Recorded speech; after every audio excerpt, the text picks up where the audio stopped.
Please welcome Director of Patient Education and Engagement, Kate Keltz. Good morning, everyone, and welcome to the 2025 NF Summit. Please join me in welcoming Liz Rodbell, the Vice Chair of the Children's Tumor Foundation Board of Directors, whose leadership and dedication continue to drive our mission forward.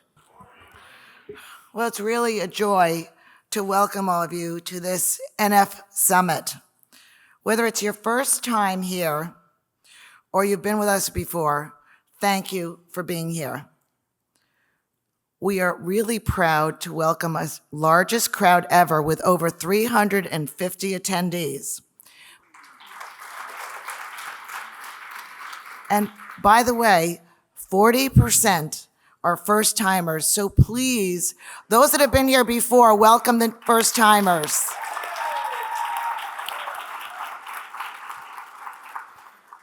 That's the power of what we're doing here. And we're growing the community, we're engaging, and we hope that we really embrace each other here and you get to know each other as we welcome our new attendees as well as thank those that have been here before. Together, we're representing 36 states from the US and 9 countries, from Argentina, Canada, Chile, China, Germany, Hungary, Mexico, and the UK. Wow, we're really reaching a great community. Yes. We also have the largest NF2 community joining us today with 40 attendees and 7 connected to schwannomatosis. So we're really engaging a big crowd, so thank you for being here.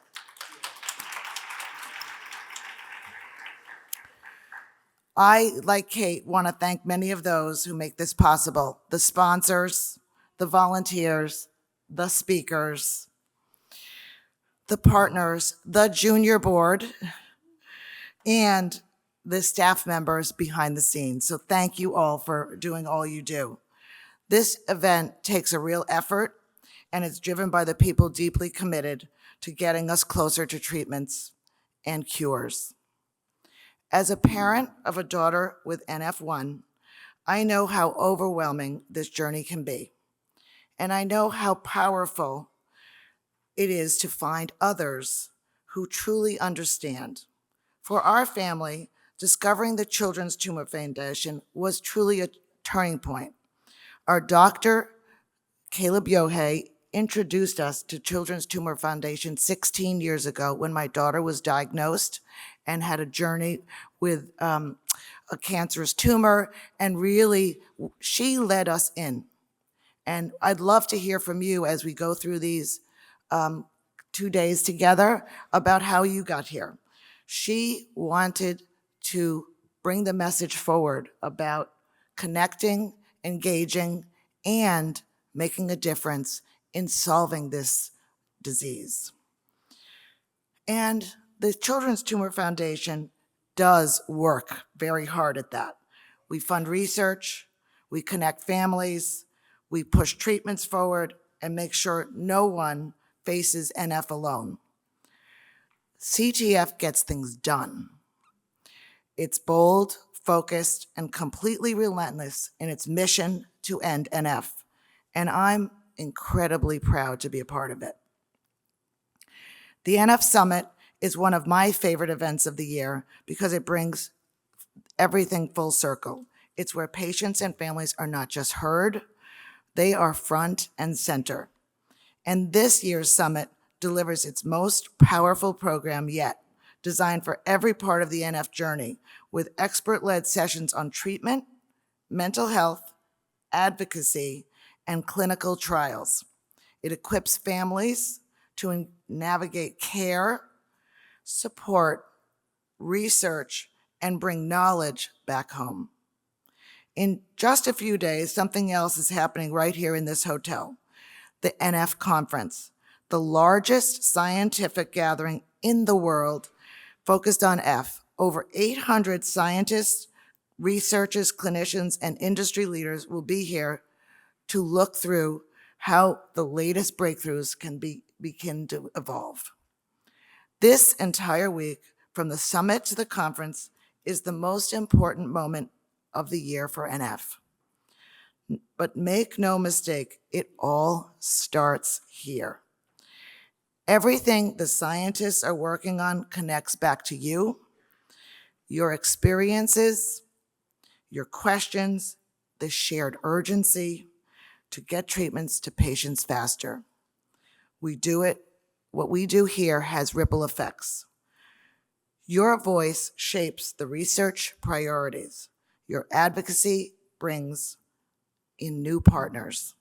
And your courage inspires actions across the NF landscape. I'm so grateful to be a part of this movement and this family. And I'm honored to introduce someone else who drives the mission forward every single day, 24 hours a day, the CTF CEO, Dr. Annette Bakker. Please come up to the podium.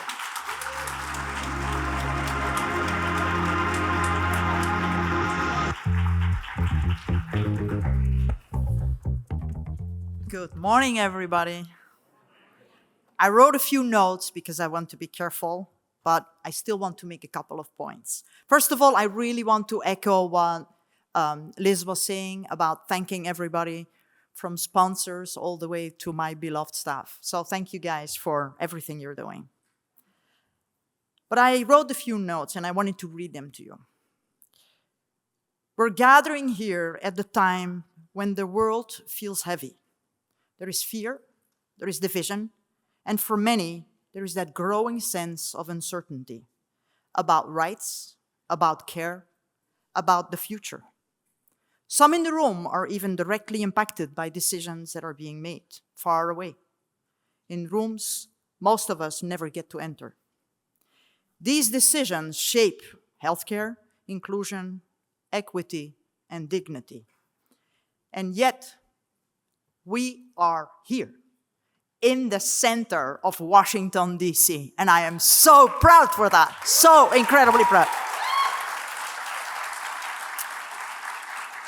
Because we as an NF community know how to live with uncertainty.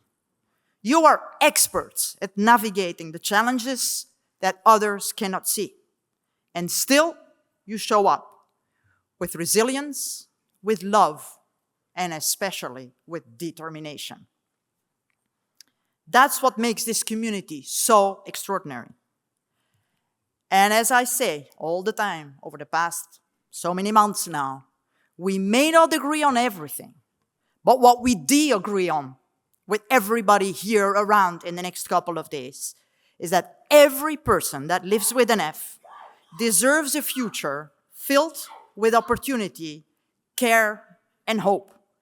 And every family, every single family deserves answers and options. Every child deserves dreams that are not limited by a diagnosis. And every researcher, clinician, and advocate in this room is here because that is what we stand for. That is our mission. And this summit is not about politics. It's about people. It's about you. And as Liz said, this is a global movement. We have people from all over the world, from all the states, but also internationally. So today, let's celebrate what we have built.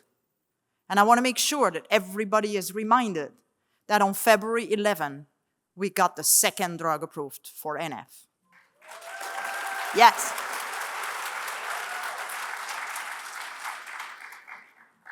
We've all heard about some unpleasant news that the NF program from CDMRP was disappearing, but you will hear from this amazing panel that it may be back. And that was not, just let me make sure that you understand, this was not a thing that just happened.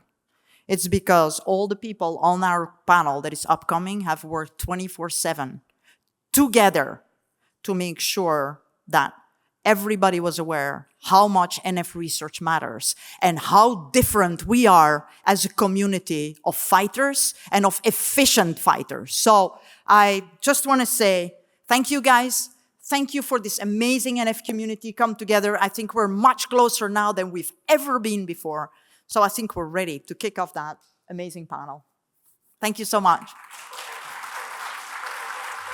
All right. Good morning, everybody. Hello. I am Simon Vukelj. I am the Chief Marketing Officer of the Children's Tumor Foundation. And welcome to the first panel of the summit. This is very exciting and it's an honor for all of us, I think, to be the first content and the first panel you get to hear. We're not going to do full bios because you're going to see in a second how we do the panel. People are going to talk about their stories and what Annette and Liz and the others are referring to about the movement that's been happening for years and certainly over the last couple of months. Just very quickly, I'm just going to say names just so you know who's who on the stage. We have Katie Vanlandingham on the far end from Scoyoc Associates, Aubrey Rothrock from Squire, Patton, Boggs, Annette Bakker from the Children's Tumor Foundation, Tracy Wertanen from the NF Collective and the Littlest Tumor Foundation, John Manth from the NF Network and NF Northeast, Elizabeth O'Brien from Cure NF with Jack, and Kate Doerge from Penny's Flight Foundation, who, by the way, I just have to shout her out because I think you were in an airport yesterday for like 7 hours. And then it was like the scene of a movie. She ran across New York City, made her way to Amtrak, and got herself here at midnight last night, I think. So thank you. Thank you, everybody, for being here. So as Annette was referring to, just a little bit on why this panel and why now. So in February, as Annette mentioned, the second approved drug for NF, so shout out. I'm also going to do a shout out to our sponsors, to SpringWorks, and also to Alexion, who was the first drug. So thank you both for being lead sponsors of the summit. And so that was in February. Then I think it was in March or April, we got news of the funding cut for NF research funding, and it just, forgive the language, it felt like all hell broke loose. Our phones were exploding. I know a lot of people in the room were very angry, and a lot of the NF groups literally got on the phone. We started talking to each other. I said, what do we do? And it went from like 1 group to 2 groups to 5 groups to, honestly, the stage can't fit the number of groups that wanted to be involved. I think it was somewhere from 15 to 20 groups all got on the phone. And I'm going to turn to our advocacy team in a second. They're going to tell you about sort of what happened. But that energy that came together came, honestly, not out of panic, but out of power. Basically, everyone's seen that if you get everyone together, you get things done, and particularly the NF community. So we're going to get the update on DC in a second. And sorry, I'm just following my notes. So we'll know where we stand, particularly since we're in Washington, DC. This is more than just about budget, though. So the way you're going to hear the panel talk about things is how do we show up everywhere? So we'll talk about budget for sure and how do we get NF research funded. But what are all the other things broadly defined that we can do in terms of advocacy across the country in our own communities? You know, in the science that's happening, in the clinics, in your neighborhoods where you live, and the stories we tell. Storytelling is going to be a big part of this panel today as well. And for sure, if there's a place that has a lot of stories to tell, it's this room. We know everyone in this room has their own unique NF story. So this panel is just a snapshot of what's been happening. And we're going to talk about what's working and what's next. Each of these leaders on the stage has moved something forward in different ways and different tools. You're going to hear about them. And now let's just get to it and hear what they have to say. So we're going to start off with first an advocacy portion. We're in DC. What's up? Let's find out. So we're going to turn to Aubrey from Squire, Patton, Boggs, and from Katie from Scoyoc Associates, who have been our advocacy partners for the various NF groups working here in DC. Just going to toss a few questions and let them sort of frame how they, besides just giving us an update, why is this moment critical for medical research funding? I know that's on everyone's minds. What happened with the fiscal year 25 funding that Annette referred to being cut? What's that little preview, the news that she just shared about fiscal year 26 potentially coming back? And what has made a difference in those conversations? What's working in DC? So in terms of the conversations we're having on the Hill. So first to, I guess, Aubrey, maybe I'll just call out to you. Great. Thank you. Good morning, everyone, and welcome to Washington. Really slow news week this week, huh? Nothing happened here. It's a nice break. I have had the privilege of working with the Children's Tumor Foundation now since 1997. So I've seen a lot of ebbs and flows in this process. One thing I can tell you, working with Katie for many years, one thing that we're most excited about, we've never seen this level of collaboration with all the terrific actors in the NF community. And I think going forward, as we face unprecedented challenges here and pressures on the federal funding process, this is going to be our greatest asset, our collaboration. We're stronger together, and we've seen that bear out this year. So let me go back to November of 24. You might have noticed we had an election. President Trump is now in his second term, and in addition, the Republicans took over Congress, albeit by slight margins, but we anticipated that there would be unprecedented challenges in the federal funding cycle for fiscal year 2025. And sure enough, that was borne out as we started the process.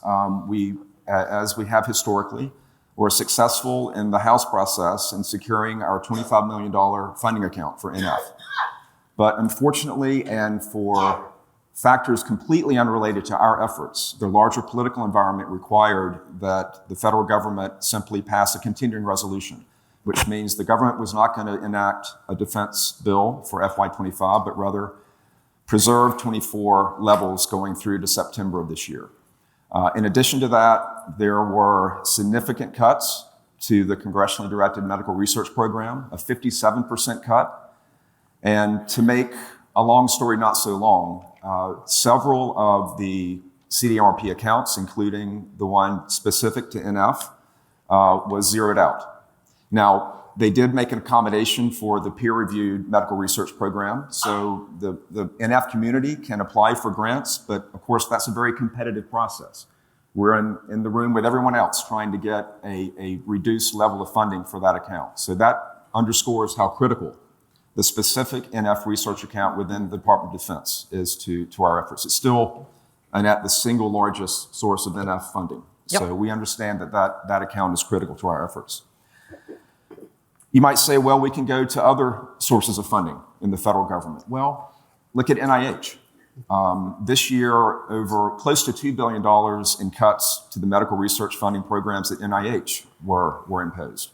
So it's not as if there are these buckets of federal funds that we can go to. We spent a lot of time and effort, for good reason, to make this defense account so efficient, so successful. And again, I think one of the great things we've been able to do is remind members of Congress who make these funding decisions that if you want to look at a really terrific example of how tax dollars are put to good work, look at what NF has done since the inception of this account back in the early 90s. So going forward, so that's kind of the bad news. So now this year we're into the process for fiscal year 2026. As we have historically, of course, coordinating with all the NF groups, we agree that the best thing we can do is try to restore the $25 million funding account. That took an incredible effort, and I'll let Tracy talk more about it. But again, I think we all can be so pleased at the result this year, and I hope that we're back on track. We have a long way to go, but as it stands right now, I'm going to let Tracy talk about the good news because I think you'll enjoy that a little bit more.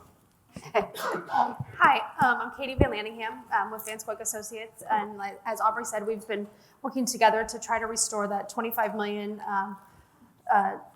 for the NFRP within the defense bill. Bipartisan congressional support has been really important in this process.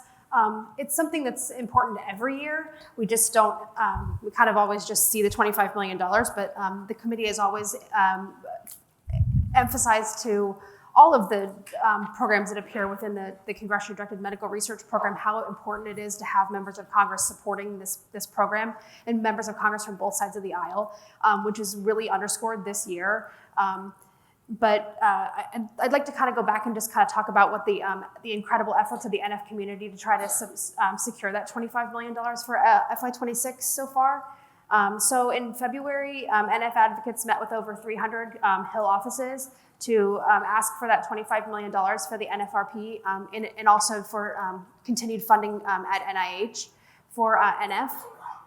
And then in April, again, the NF committee met with several congressional offices to, again, advocate for that support. We've really been trying to do a lot of targeted support for members that are on the Defense Appropriations Subcommittee, the ones who are funding this particular line, just to make sure they really understand what NF is, what the military relevance of it. That's been very key in this environment, is to try to make sure that we can relate that to what they're looking for. Another effort that I know the NF community participated in, I know through grassroots efforts from both organizations, the NF Network and CTF, I know both had things on their websites where people could write to their members of Congress. We are asking for members to sign on to what we call a Dear Colleague letter, supporting that NFRP funding. In FY26, we had over 100 offices sign on to that letter in the House. So that was a really nice effort to show the bipartisan support for this program, which I think was key in seeing just a couple of weeks ago, I guess it was last week, 2 weeks ago, we found out that the House did fund a line for NF in FY25. It's the first step in the process, but it's a very good first step. I want to point out that because of the efforts of the NF community, we did get that line again in the House bill. There were 11 conditions that are normally funded in the House bill that did not get funded in the FY25 House bill. So we were very, very fortunate that our efforts have been paying off. We need to, keep up that advocacy and those efforts to make sure that through the rest of the process with the Senate defense bill, and then as we get to whatever the end process will be for this year, whether that's hopefully not another CR, a continuing resolution, but a final defense bill, that we are indeed included in that. So Aubrey and I will be working, hard to ensure that the committee staff is fully aware of the importance of this program, and we need everybody's continued efforts to make sure that the NF community is heard and that this funding continues. Well, Tracy's been a great partner, and again, we at this stage we cannot be in better shape. Of course, we have the Senate process to go through, and let me talk a little bit about timing. Some of you might have read about this big, beautiful bill going through the Congress. This is not our bill. So this is the tax and budget reconciliation bill that's trying to make permanent the tax cuts that were enacted in 2017. So that is not our legislative vehicle. So in terms of what we see playing out, this would likely go into the fall, the FY26 appropriations process. So while we have time, the grassroots and grass tops efforts have been fantastic to date, but we have to keep up that pressure. And now we're going to, quietly switch our advocacy to the Senate and make sure the decision makers over there, specifically the members of the Defense Appropriations Subcommittee, hear our message loud and clear. They certainly have. Tracy and I meet and discuss with the senior staff every day. We know exactly what our challenge is. And again, as Tracy said, a lot of the disease groups that advocated were not included in this funding bill this year either. So again, I think that's a testament to the collaboration, which has never been better. And I think we have a clear path forward, and we hope to deliver on the FY26 process. And again, with what's happening around the world, it's very unusual for a defense spending bill, which funds our whole military operation, to have a continuing resolution status. And given the state of national security around the world, we're hoping that the defense bill will not be one of those that would be continued into next year. So in terms of the legislative vehicle, that's what we're focusing on. I just wanted to add one last piece. I think one thing to remember in all of this, I know there's a lot of frustration with the way that the fiscal year 25 ended with the NF funding line being cut. We just need to make sure that we're keeping our message positive, especially on social media. I know that, like I said, I know there's a lot of frustration, but I think we as a community need to project the hope and the hope that we can continue this funding and the hope for the community. So I just encourage everybody, to get the message out, but to keep it a positive one. Oh, absolutely. And again, this is very much a nonpartisan process in many ways. Obviously, the Republicans are in control of the Congress, but by very slim margins. So we have to be very positive, not make this a political process. It is a political process, but ending NF is not a political initiative. It's the right thing to do. And I think a lot of our stakeholders, both Republicans and Democrats, fully embrace and understand that. And I think what has really made the NF community an example when it comes to the CDMRP is because we have been able to do this study so efficiently. And when Simon and I, or when our Chief of Staff Liz Oliver and Simon go to the Hill, that is our message, is that we have been running this program so efficient. And I can give you one example. The Clinical Trials Consortium is a group of about 20 or 25 clinical trial centers that work together to run trials for NF. A typical clinical trial is about 5, 10, 20 million. These trials are run on 1 million, 2 million. So you see the immediate, incredible cost saving from taxpayer dollars towards something that is so efficient as the Clinical Trials Consortium. Why is it? Because a lot of the institutions see value in this consortium and so chip in money from the institutions. Our clinicians, and please do not hesitate to thank them, do a lot of volunteer hours to make sure that this Clinical Trials Consortium can work. So if we would bill all those hours, that would also add up significantly to the cost of the clinical trials. So I think that is what our big selling point is as a community, is that we're super efficient. Well, great point, Annette. And as you recall, a centerpiece of the new administration coming in was Doerge, the Department of Government Efficiency. So I had to sit down with Simon and Tracy and Annette, and we really need to sharpen our messaging, because if you want to talk about government efficiency, this is the sterling example of just that sort of expenditure of federal dollars for medical research. And I think we made that point loud and clear, and we had a receptive audience to that. Excellent. So we are going to have a Q&A at the end of the panel, so I'm sure there's going to be lots of questions on this as well. I just want to reemphasize what I think you've been hearing from the group here too, is that the potential good news of the funding potentially coming back happened because of this room and because of all the NF families back at home and because of the people on the panel and frankly other groups that are sitting in the audience. Like I said, we couldn't put everyone on stage. So this really was a testament to the power of everyone coming together. I know that sounds like a phrase, but it actually was really, really true, the way everyone came together on this too. One question I know will be asked, so I'm just going to do this while we have Aubrey and Katie, is, hey, we're in DC, why aren't we over on the Hill, like talking to them right now, kind of thing? There's a couple of good reasons for that. So maybe if Katie or Aubrey, if you could just sort of address that quickly. Well, I can say that we have been very effective, I think, and I mentioned earlier grass tops and grassroots. Some of the most effective advocacy is in that state for senators or that district for members of the House. And so we have been coordinating, connecting dots, making sure the decision makers on the appropriations subcommittee, we know very well. We know their districts. We know how to impact them through the people who vote for them. So I think we've been very effective in aligning what we're doing here in DC and talking to members, senior staff, with having that input from the hinterlands, because there's nothing more critical. And and Katie, you might want to comment, but again, I think that degree of alignment, we've never had it before, and it's been very overwhelming and terrific. Yeah, and I think that there are other ways to advocate in addition to just going to the offices. I mean, you can always email, you can always call, you can always visit in the district. Just to invite members, invite staff to events you're having. There's ways to keep NF in the forefront, and I encourage you all to continue to do that. We also encourage you to follow all the NF groups online, join our mailing lists, and follow us on social. And I think you'll see the lists in the various books, but just we'll come to CTF, we'll list them there too, and we'll make sure you're all connected. So now we're going to pivot. Advocacy means a lot of different things. It's certainly what's happening in DC, but we're also here to talk about what you can do out in your community, sort of broad, advocacy broadly defined.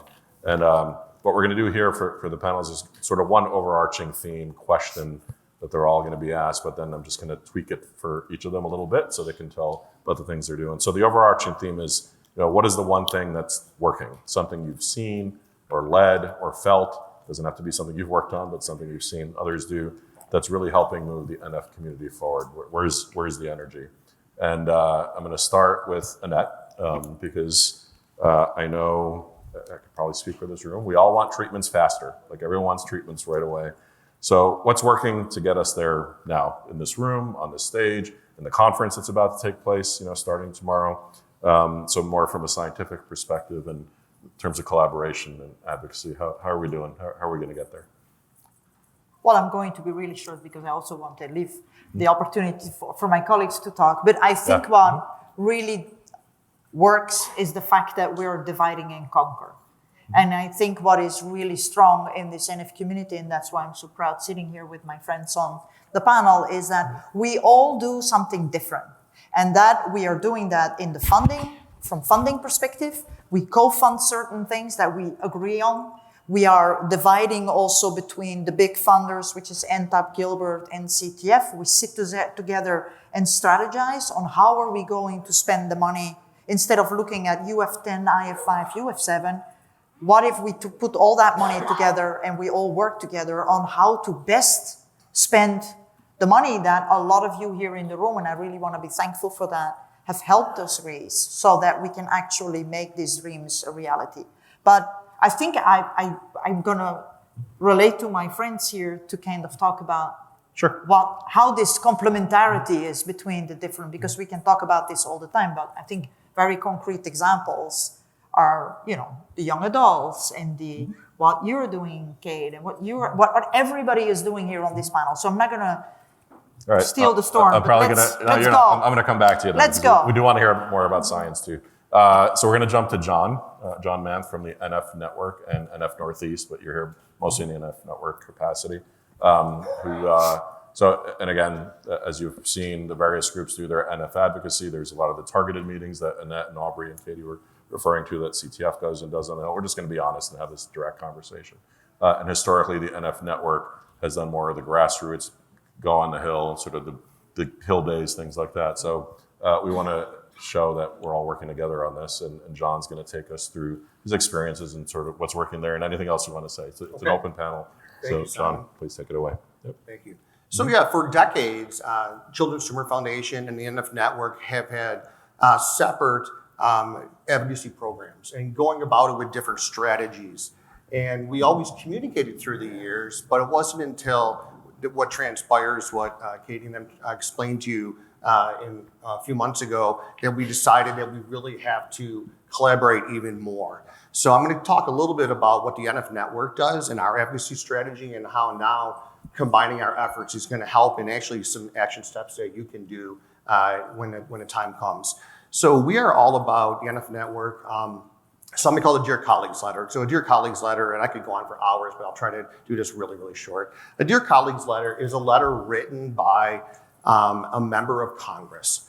And they pass that around electronically through Congress, asking people members of Congress in the Senate to sign on, supporting a cause. So our Dear Colleagues letter that we get to be circulated is asking for $25 million to be included in the neurofibromatosis research program as part of the congressionally directed medical research fund.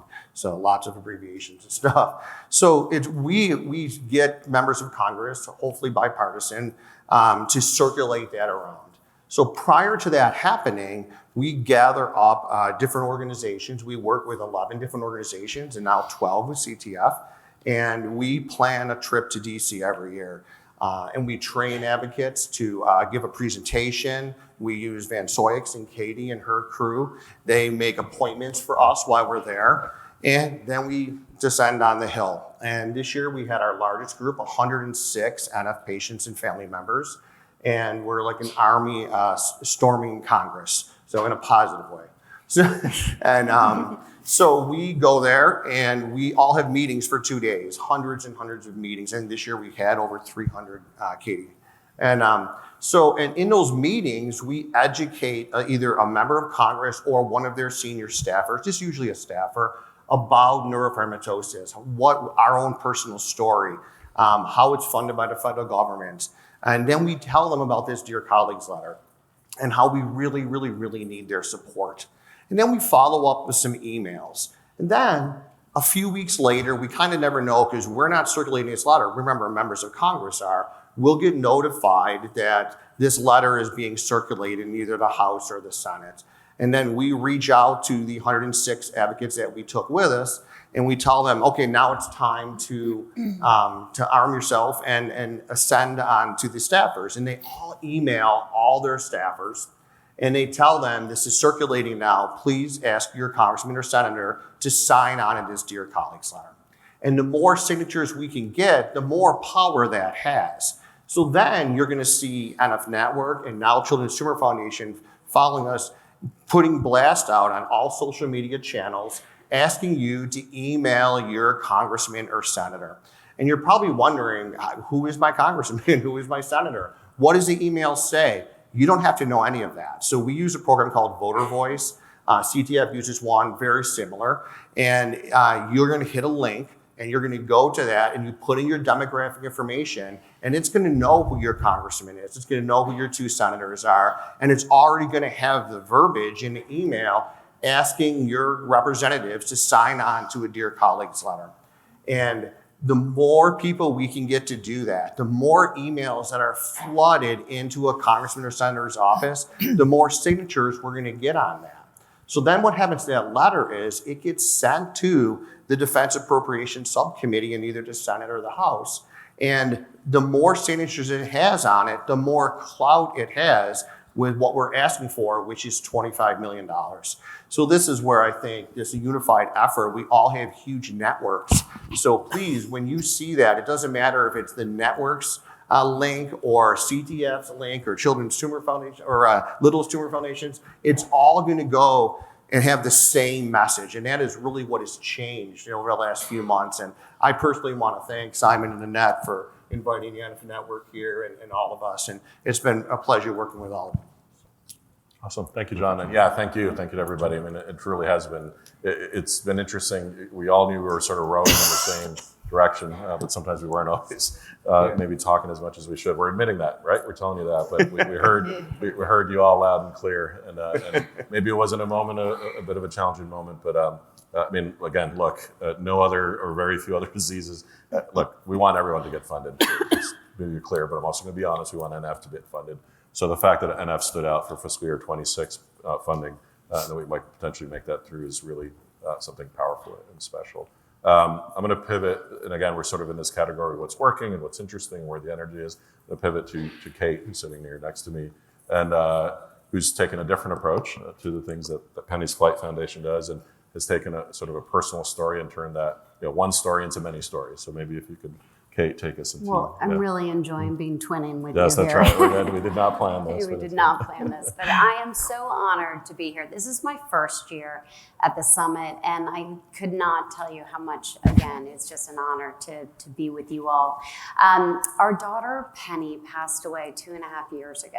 And Penny had lived the biggest, brightest, most beautiful life. She was never defined by NF. She wore a little brace on her leg every day of her 16 years of life. And when she passed from a glioblastoma, people couldn't believe it because we really didn't lead with that through her life. And so it was the most incredibly beautiful movement that transpired. Our pillars of our foundation when we decided to keep Penny's legacy alive is finding beauty in imperfection, positivity in the face of challenge, and having faith over fear.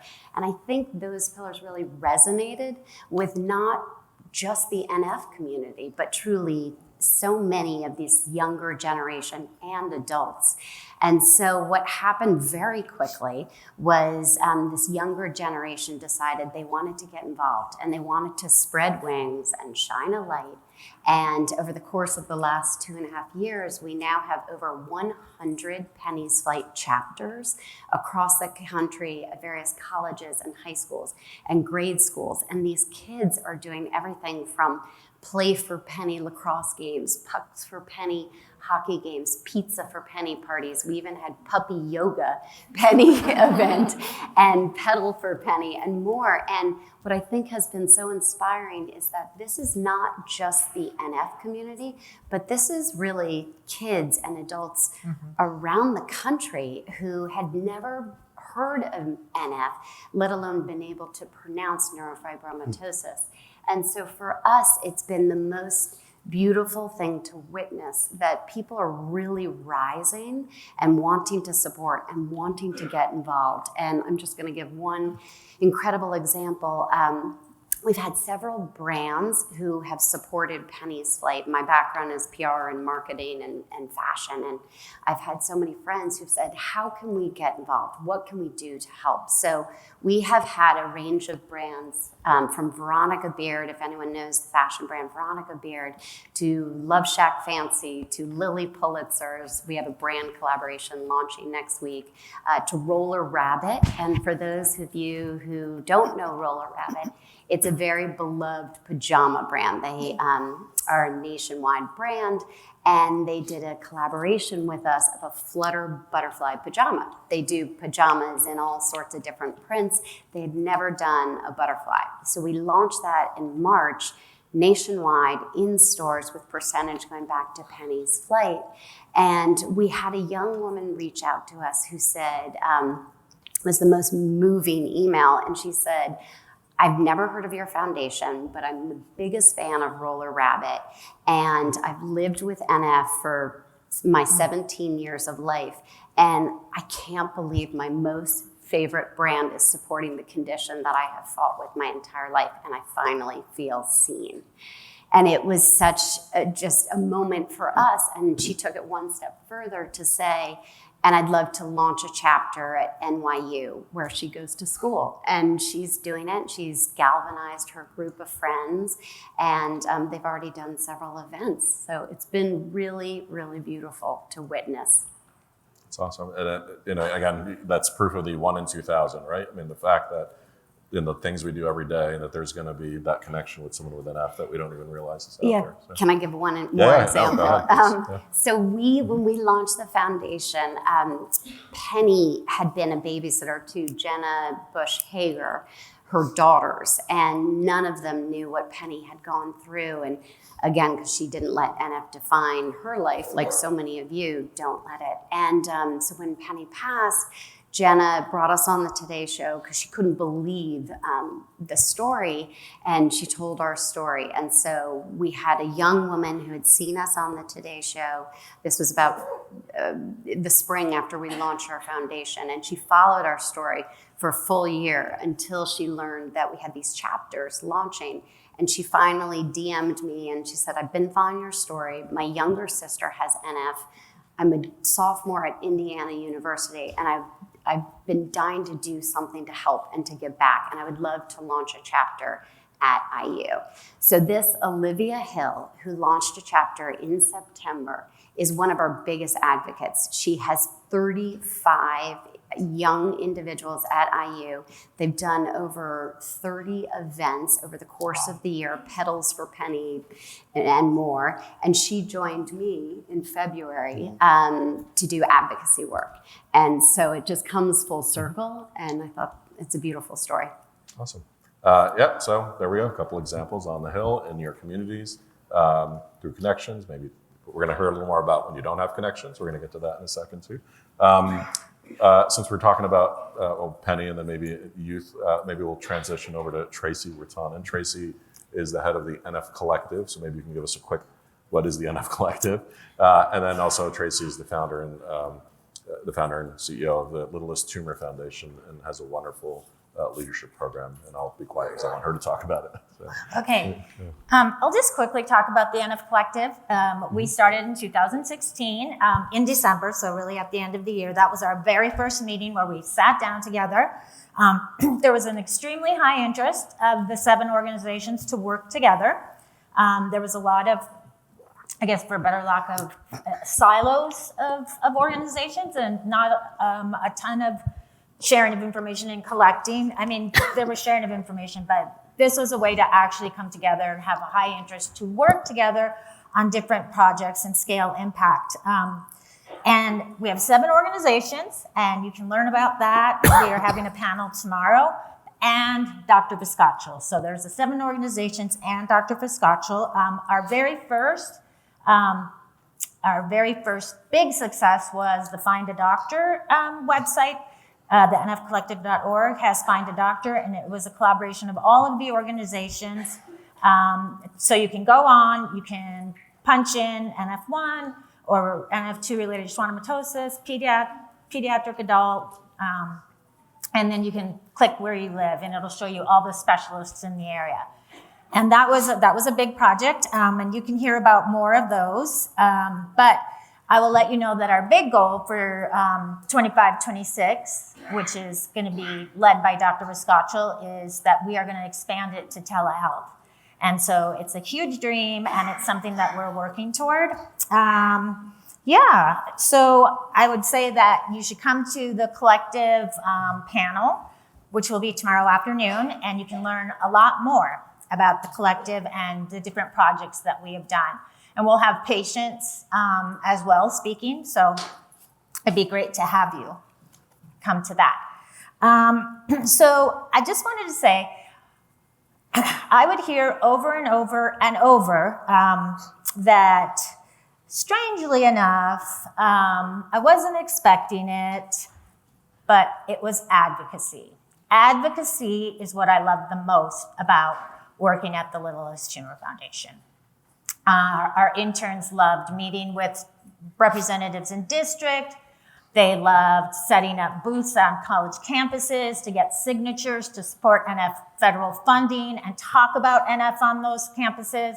They loved doing Twitter storms and chalking. They loved to help set up the briefing, but they mostly loved that they could see that they were actually moving the needle. So for example, in Wisconsin, we ended up, well, we have the strongest bipartisan support in the nation, but they also were able to see that happen, right? They were able to, their work was able to take that through, sorry. And from that, although I'll let you know we did many other fun things. But from that came the NF Leadership Program. It was born through this, because I realized, yes, these interns had a great experience. They learned all of these wonderful skills, but then they left. They left to go on to wonderful different careers in different areas, but not in NF. Some did stay in some positions of contract and whatnot, but the majority end up leaving. And so the leadership program, in a nutshell, it's 5 days in Washington, D.C. The young adults fly in, and on their first day, they have a leadership workshop. And we bring in a wonderful expert in leadership development. Her name is Valerie. She works with them all day, and they learn how to tell their story by the end of that day. They are experts at being able to tell their own story, as well as other leadership things, skills. The next day, they end up doing some, how NF is funded. They learn things like that, a workshop on how federal funding works. They get a refresher in civics. And then we head to the Hill, and one of the offices gets us a room, and there's a member drop-in. So members of Congress will come to that room and talk with the young adults. Sometimes if the member can't come, staffers will come. And to this day, my favorite question, one of our young adults asked a staffer how many suits that he owns. It was very sweet. He was very interested in his fashion. But yeah, so then they move on from that. They go and meet with their own representative, and they go and meet with both of their Senate offices. Sometimes they meet with the members, sometimes they meet with the staffer. But to be honest, the key relationship is the staffer. In advocacy is continuing that relationship. But they sit down, they have mentors with them, so they're not on their own. And after that, there is a big push. We visit all the offices in the Senate. That's 100 and 435 on the Hill. It's a lot of work. The young adults are very passionate, and they love to do it. They will get meetings in the hallways, in maybe only just 5 minutes standing in the office. Many of them end up getting more sit-down meetings, but they are there. They get to tell their story. They get to talk about NF research funding, federal funding, and why it's important. And they also invite them to our congressional briefing, which is at the end of the week on Friday. And every year at our congressional briefing now, since we've had the leadership program, the young adults kick off the meeting. They stand in front of they'd be standing here, and they would tell you one thing, if you were in the audience, one thing that they wanted you to know about neurofibromatosis, or NF2, related schwannomatosis. And so they start it, and every year we put a young adult on our panel with scientists, with clinicians, usually Annette will be there and talk about public-private partnerships, because we don't want to go to Congress and tell them you're the only game. So she does a very good job of talking about the public-private partnerships. And then at the briefing, the young adult does the big ask. As we stated for 2026, the big ask, well, actually the person is in the audience right now who did the big ask in January, for $25 million to be funded. So yeah, and honestly, it's amazing. The young adults, they soar, they find their voice, they lead the meetings. We do pre-post surveys and qualitative interviews, and what themes have arose from this program are number 1 is confidence, number 2 is connection, number 3 is knowledge of how to advocate. And so from the leadership program, we have now established a mentorship program, and we've done that for the last 2 years, and that's been amazing. A small group of the mentors go through an interview process, and if they're chosen, they come back to DC, and they do a deep dive into advocacy. They will be meeting with committee members.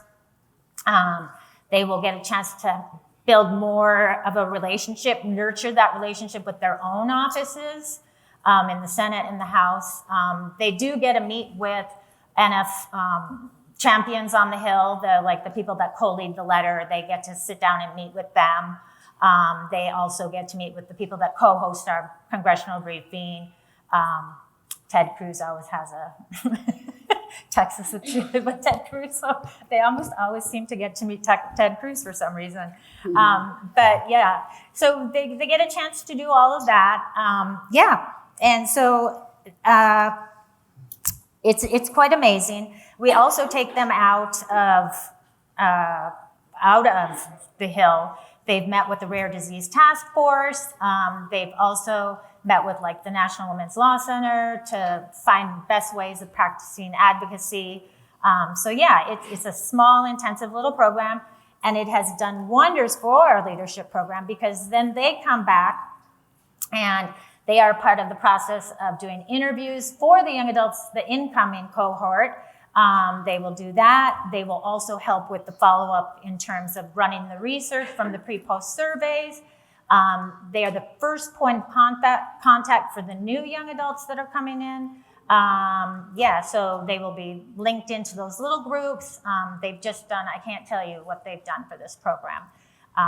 It's been quite wonderful, and I feel really fortunate to get to work with so many amazing, passionate young adults, because they are fired up and very passionate. Yeah, if you ever, I've had the good fortune of being at the briefing that Tracy was referring to, and it's literally one of my favorite moments of the year to be sitting there and watching these folks get up. And actually, I've seen Sydney sitting right in front. She was sitting right next to me last year on the panel, and it was so cool. And not everyone, I mean, if you're in DC in January, go to the briefing if you can get there. But to have, it's the way it's supposed to be, right? I mean, sort of that idea, the American ideal of you get up there and you talk in front of your elected representatives, and that's exactly what's happening. So, thank you and congratulations, Tracy. That's really amazing.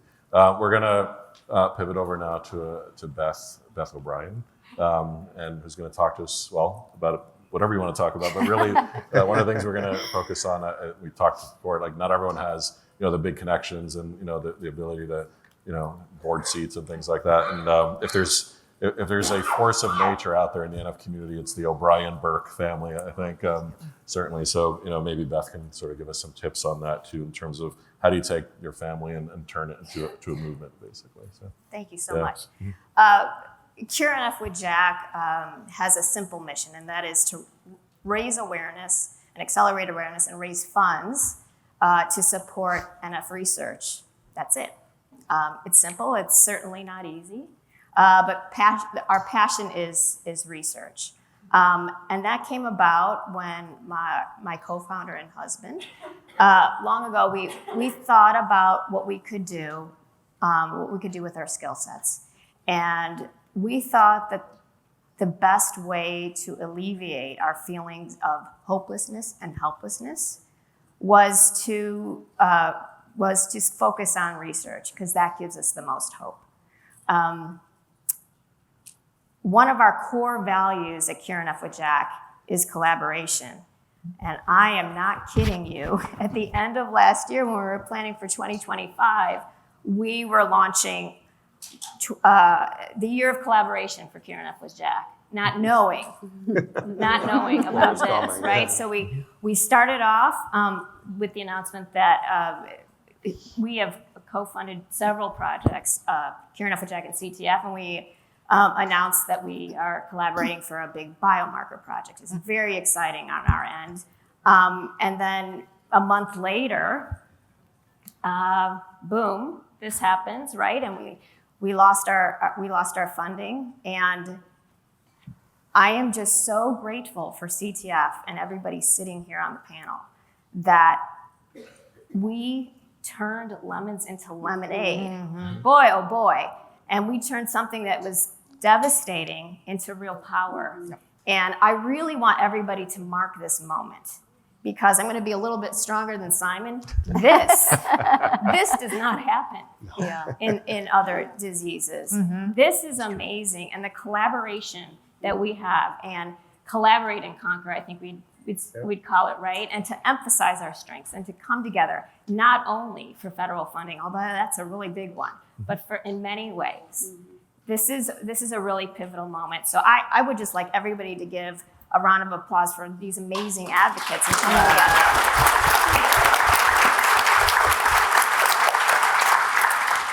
It's a joy to see. But you don't have to be a founder to be a force, or a board member, or a major fundraiser.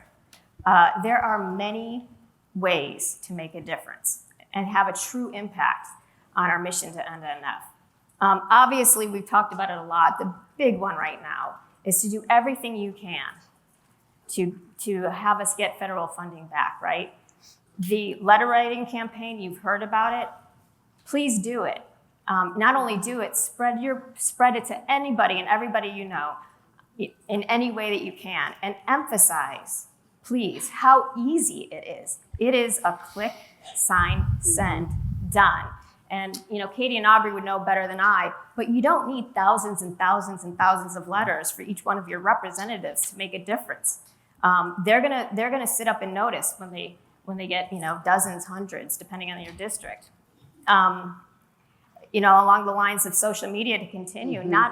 Don't forward just the campaign letters. Let's go ahead and forward anything about NF from any of these organizations, including the ones that aren't present here right now, because it all sparks awareness. Attend an event. There's a big event next week in New York, Penny's Flight.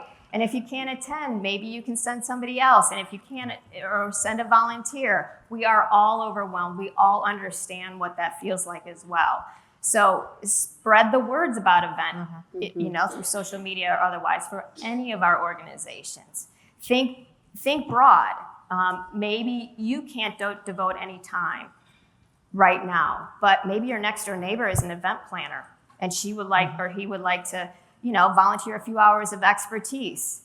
Take them up on it. Join a CTF walk or a Cupid's Undie run. Big one for us is involve your school, big or small ways. We had, when Jack had we were getting ready for him to go through a year of chemotherapy when he was 8, and we decided, we're going to go into the classroom. Jack was actually really excited about it, and we're going to talk about NF, because we were preparing the class that Jack was going to look different. He was going to feel different. He was going to be sick. And we didn't want the kids to be scared. And we ended up making it this fun quiz.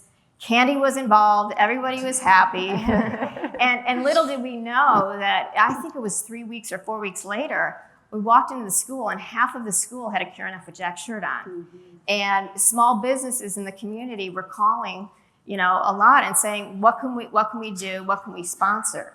And that was just from talking about it. And I know, Kate's talked about the chapters. I think CTF has a program about schools. So do think about that, because we know that, education is a big part of what you have to grapple with when you have a child with NF. Can I add a point to that? Because we always say the simplest act, such as the flap of a butterfly's wing, can cause a revolution. And what we are doing here is causing a revolution to end NF. So I think your points, Beth, it doesn't have to be big. We went on the Today Show and we're so grateful because then it sparked a whole series of events. But to your point, we have these penny swipe bracelets. The amount of stories I hear from people who've seen people wearing the bracelets and then they spread wings and then they're putting butterflies on their phones. So it doesn't have to be massive. Just one comment on that. And again, Katie and I, when we discover these incredible assets that this group can bring, we have an inventory now. Yes. And our geographic our breadth is so much bigger. And again, there's really not a state or district we can't impact if we bring our whole set of assets together. Absolutely. And I think that's what Katie and I are so pleased about when we look at our Washington strategy. Well, it's one thing to go into this member's office, but look at what's happening in their district or state and make that connection. And it's very powerful. Yeah. And social media, the power of social media, we all know to use it in a positive way, to be able to share our stories, to follow one another, to connect as a community. That is really, really powerful. And that is where we need the youngsters. Because I have two 20-year-olds and I stopped at Snapchat because they don't understand anything. And they look at me, Facebook, Mom, that's for olds. I'm like, okay, I have no idea what I'm doing. Well, I'm a self-described tech dinosaur, so Simon's had to help me. I think we're on the same era. I forgot to tell Annette we opened the Annette TikTok channel. But amazing. I am kidding. No, but just the way the younger generation communicates is so different than how I was raised. I have to text my kids to ask if I can call them. I didn't know that. I called them like, Mom, you shouldn't call me like that. I'm like, oh, I didn't know. But there is so much tech and so much new ways of communication. And that is where we need help from you guys who understand this world and actually spread the news. And I can tell you one small anecdote. I was at BIO, which is the big biotechnology conference. 16,000 people were there. I sat with my lunch, like everybody else. You take this box lunch, you go sit. And I said hi to my neighbor. 3 minutes in, he told me that his godson had an F. I mean, that is the power of us as a community. Talk. I always do the taxi driver test. The taxi driver test is, I come in town, any town, sit into the taxi, and the guy asked, what am I doing? And then I tell him about NF, neurofibromatosis, and I said, probably you've never heard of it. 13 years ago, when I came to the foundation, I spent the entire taxi ride explaining what NF was. Now I get into the cab and I say, NF? He's like, oh yeah, I know NF. So I think that is because of you. And we should wear your t-shirts. You guys are walking billboards, right? Put on your back NF and let people ask you questions. I think we have a mission here that we are successful in spreading the news. So many other NF organizations. I see Diane sitting there. I'm not sure if Cindy's in the room, but there are so many other NF organizations. Let's connect. Let's make sure that we spread the word internationally. Just for you to know, there's even a Chinese representation here at the NF Summit these days. Go talk to these people. There's somebody from South America who has 2,000 patients and wants to get involved with us. Let's do it, guys, and we can. Oh, there you are. So we can. That's it. And we do. Yeah. All right. So we're going to take two questions. The timekeepers are going to be generous, as I know the next thing's a break. So let's take two questions from the audience, then we have one final close-up after this. So if anyone has any questions, I think the mics are up here. And if there are no questions, we'll just move. Oh, someone's coming. I don't know if I need the mic necessarily. No, we do for the captioning. So, yeah. So really for Aubrey and Katie on the machinations of how government funding works. With the geopolitical going on right now, obviously the Defense Department needs their money. Is there a way for them to fund all of that without the DOD bill that we talked about? And is there a way for the government to fund itself continually on passing the continuing resolutions as it is with the 24 funding right now? So without a congressionally approved Department of Defense funding bill, we've had a continuing resolution in the past, but with the DOD bill, and again, I made the point with our national security interest, it's going to be very difficult, I think, for this Congress to do another continuing resolution for the defense bill. They may for other departments of the government, But again, I think the benefit of this legislative vehicle for us, it's been really kind of a must-pass piece of legislation this year. And a CR for a DoD bill is very rare and anomalous, and that's what we're hoping for going forward. So we shouldn't see this continue on any farther. We're going to get some resolution. We hope, again, if I had to prognosticate, and Katie and I've discussed this, the DoD bill is probably the best legislative vehicle we could have in this environment. Yes, I agree. I mean, it's still a difficult environment. I mean, it's, you know, there's still the political environment that we're living in right now is not one of creating programs. It's one of cutting things. So, you know, we are very lucky to be continuing this discussion in this environment. But I think we are in a very good position at the moment. And like Aubrey said, the defense bill is one that is always a must-pass piece of legislation. So we're hopeful. And there have been instances in the past where the defense bill was enacted and other, whether it be the labor health and human services bill, was put in a CR situation. So they have bifurcated the funding. Correct. They've separated out funding from various agencies before. But again, again, with the national security situation, the importance of keeping our military 100% funded, we like the legislative vehicle that we have. Hope that answers your question. Yes, thank you. Very good question. Thank you. So we're coming up on time. So we're going to ask the final question of the panel, but you're also going to answer the same question. So on the tables, you'll see these little speech bubbles. I'm going to ask a question of them. Each of them is going to answer. And then we're going to ask you to do the same thing. Answer the question, write it down, and then on that far right wall, just smack it up on the wall. We want to sort of create a wall of speech bubbles and voices, which will then take pictures, put on social, and then at the end of the summit, move it over to the science meeting so that they can also see what the patient community's done. So, sorry. Oh, there was one more question. I'm sorry. I know we're at time. So yeah, please. Quickly. Quickly. I know we have 1 second, but I'm Rachel's friend. So I don't want the timers to yell at me. Hello, everyone. I'm very thrilled to be here, and I'm from China. As you may know, you can call me Diana. I'm from the China NF community. I'm here to represent the Chinese patients, which is a large patient population, or maybe the largest in the world. And after hearing what you have said, I was deeply impressed by what you have done, not only for the NF patients and NF research in the United States, but also I believe that what you have done will greatly accelerate the research in the whole world and help every NF patients in the world. What I want to say is, I want to ask, what can we do as the Chinese NF community? How can we support you and help you? And how can we and NF together as a combined community? Yeah, what do you think? How can we help you? Thank you for that. I think beautiful. Go ahead. Shall we take? Yeah, I think we should take that offline. But I think for the moment, it is the more we are seen together, and the fact that you traveled all over to come to this summit. Thank you so much, and I think this deserves a little applause. Yes.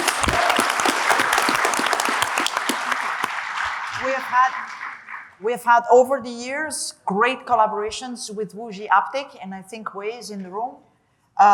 She has done an amazing job at also making sure that NF becomes known in China. So I think there is a ton that can be done. So we should sit together, strategize a little bit on what we can do. But thank you for everything you have been doing so far.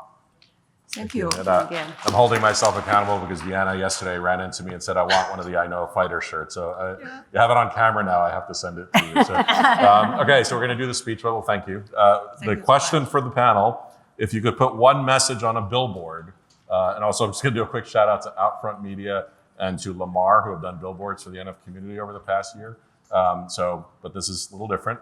For each of you, just going to start with Kate and work our way down the panel. If you could put one message on a billboard related to NF, what would it say? And we're going to ask you to do the same thing and then stick it up on the wall. So go ahead, Kate. It's easy for me. Spread your wings, shine your light to end NF. Fund hope now. I do have to say one quick thing, and timers get mad at me, not Simon. Everybody here has an unbelievable opportunity to talk to the scientists and to tell your story. Because it's just so important, because scientists have really, and clinicians, they have really hard NF days too.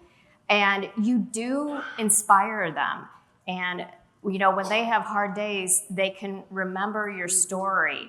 and remember why they decided to dedicate their professional lives to ending NF. So I really encourage you just to talk to the scientists and clinicians here as well. One voice, one message.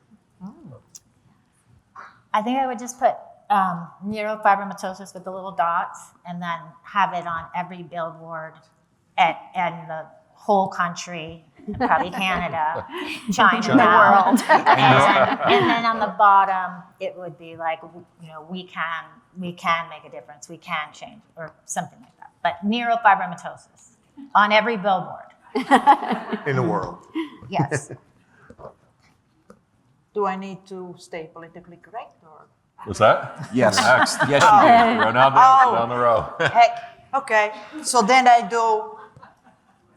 Oh, so sad that you said that. Okay, time is now, but we could maybe use a little bit of the previous billboard that we had with out front. With out front, yeah. Like anything now. I stayed nice, right? Yeah, Fairly. the family forum. Mine sounded would be we're stronger together. Yes. Excellent. Mine would be advocate and educate. Well said. Excellent. So And good. mine, I didn't answer, and NF, obviously. Yes. That's our family story. So please fill these out, put them up there. We just think it'd be amazing.